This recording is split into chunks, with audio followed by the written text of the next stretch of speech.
슈마 아도나이 베야푸츠 오예베카 베야누스 메사네카 미파네카. 여호와여 일어나사 주의 대적들을 흩으시고 주를 미워하는 자가 주 앞에서 도망하게 하소서. 샬롬, 생각하는 성경 홀리함입니다. 오늘부터 새로운 토라 포션이 시작됩니다. 이번 주 토라 포션은 키테째, 나가서인데 키테째의 원형은 야차로 나아가다, 진행하다의 의미가 있습니다. 그래서 키테째는 다음 단계로 넘어가는 것을 말합니다. 그런데 키테째만 가지고는 이번 주 말씀을 이해하는 것이 쉽지 않습니다. 왜냐하면 다음 단계로 넘어가기 위해서는 이전 단계가 있어야 하기 때문이죠. 지난주 토라포션 쇼프팀 재판장들에서 우리들은 여호와의 법을 통해 하나님의 문화와 이방신의 문화를 구분하는 것을 배웠고, 하나님에게 속한 이스라엘은 공의와 정의를 따라 판결해야 한다는 것을 배웠습니다. 그래서 이스라엘은 하나님의 문화 안에서 공의와 정의에 따라 여호와의 방식을 실천하는 자들이어야 합니다.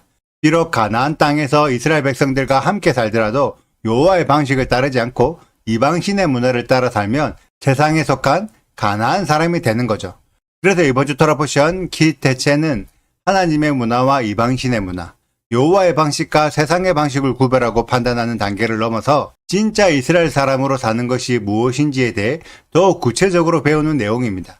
어제의 말씀에서 이스라엘의 전쟁 방식에 대해 말씀드렸는데, 이때 주요 포인트는 전쟁의 주체가 여호와 하나님이라는 것입니다. 그래서 이스라엘의 전쟁은 여호와 하나님께서 이기게 해주셔야 이길 수 있고, 하나님이 허락하지 않으시면 아무리 군사력이 강해도 이스라엘이 이길 수 없습니다. 이 내용이 오늘 말씀 10절에도 표현되어 있는데, 적군과 싸울 때 여호와 하나님께서 그들을 이스라엘에게 넘기셔야 그들을 사로잡을 수 있습니다. 그렇게 해서 적군들의 여자와 유아와 가축들이 이스라엘의 소유가 될 수 있는데, 특히 포로로 삼은 여자들 중에 마음에 드는 여자가 있어 그 여자를 아내로 삼고 싶을 때 어떻게 해야 하는지에 대한 내용이 설명되어 있습니다. 우리들은 이스라엘의 방식을 배우기 전에 세상의 방식은 어떠한지를 먼저 생각해 보겠습니다. 세상의 전쟁 포로들은 학살과 약탈, 강간 등의 대상이었습니다. 그래서 포로로 잡힌 여자가 있다면 아내로 삼는 것이 아니라 노예로 삼아 지속적으로 인권이 무시당하는 가혹한 학대를 당하게 될 것입니다. 하지만 이스라엘의 방식은 포로들을 학대의 대상으로 보지 않습니다. 비록 포로나 노예로 삼을지라도 인권이 무시당하는 비참한 대우를 받지 않습니다. 그래서 포로가 된 여자를 아내로 삼을 경우에도 13절을 보면 그 여자의 부모를 위하여 한 달 동안 애곡할 시간을 준 이후 어느 정도 마음이 정리되었을 때 아내가 되게 하셨습니다. 또한 포로인 여자를 아내로 삼은 이후에 만약 그 여자가 마음에 들지 않는다면 14절의 내용처럼 다시 돈을 받고 노예로 파는 것이 아니라 풀어주어 자유인이 되게 하셨습니다. 이러한 사회적 분위기를 만들어줘야 포로로 잡힌 이방인들이 포로 생활 속에서도 여호와의 공의와 정의를 발견하고 하나님을 전심으로 섬길 수 있습니다. 그들이 생각하는 이스라엘의 포로는 세상의 포로들과 다르기 때문에 그 차이가 하나님에게서부터 나왔다고 발견할 수 있는 거죠. 그리고 15절을 보면 어떤 사람에게 두 아내가 있는데, 한 아내가 마음에 든다고 해서 무작정 편애해서는 안 되고, 한 아내가 믿다고 해서 무작정 핍박해서도 안 됩니다. 그래서 남편은 두 아내 모두의 생계를 책임져야 하죠.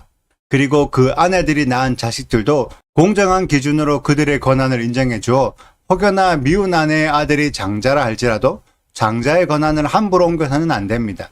이것이 하나님의 방식이며 공의와 정의를 지키는 방법입니다.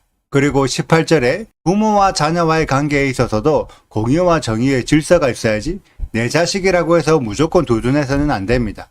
기본적으로 이스라엘 사회는 아버지가 자녀들을 훈계하면서 하나님의 가르침을 지키도록 말씀을 가르쳐야 하고, 어머니는 아버지를 도와 자녀들이 하나님의 좋은 성품을 가지도록 위로와 권면을 해줘야 합니다.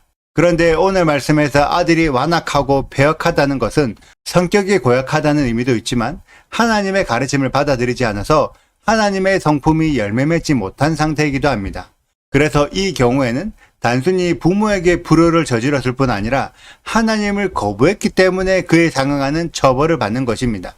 이때 부모들은 마음이 아프겠지만 이스라엘 전체의 유익을 위하여 아들을 여호와의 심판대 앞에 세워야 합니다. 내 아들의 생명보다 이스라엘 전체의 생명이 더 중요하기 때문이죠. 우리들은 지금까지 말했던 경우에 대해 세상 사람들은 어떻게 하고 있는지를 생각해 보시고, 또한 나는 어떻게 할지를 생각해 보세요. 과연 나는 여호와의 방식을 따르고 있을까요? 아니면 세상의 방식을 따르고 있을까요? 우리 모두는 하나님을 믿어서 이스라엘이 되고 싶지만 진짜 이스라엘 사람으로 사는 것은 단순한 믿음의 영역에서 가능한 것이 아닙니다.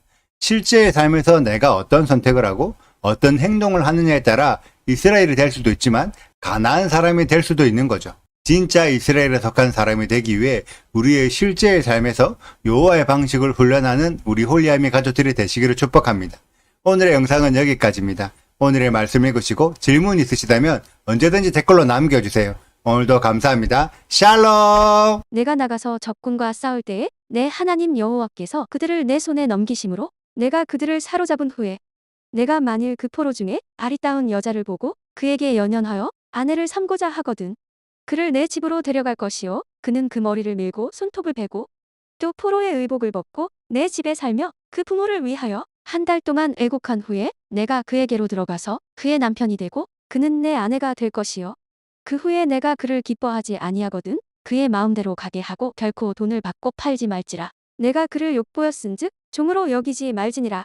어떤 사람이 두 아내를 두었는데 하나는 사랑을 받고 하나는 미움을 받다가 그 사랑을 받는 자와 미움을 받는 자가 둘 다 아들을 낳았다 하자. 그 미움을 받는 자의 아들이 장자이면 자기의 소유를 그의 아들들에게 기업으로 나누는 날에 그 사랑을 받는 자의 아들을 장자로 삼아 참 장자 곧 미움을 받는 자의 아들보다 앞세우지 말고 반드시 그 미움을 받는 자의 아들을 장자로 인정하여 자기의 소유에서 그에게는 두 몫을 줄 것이니 그는 자기의 기력의 시작이라 장자의 권리가 그에게 있음이니라.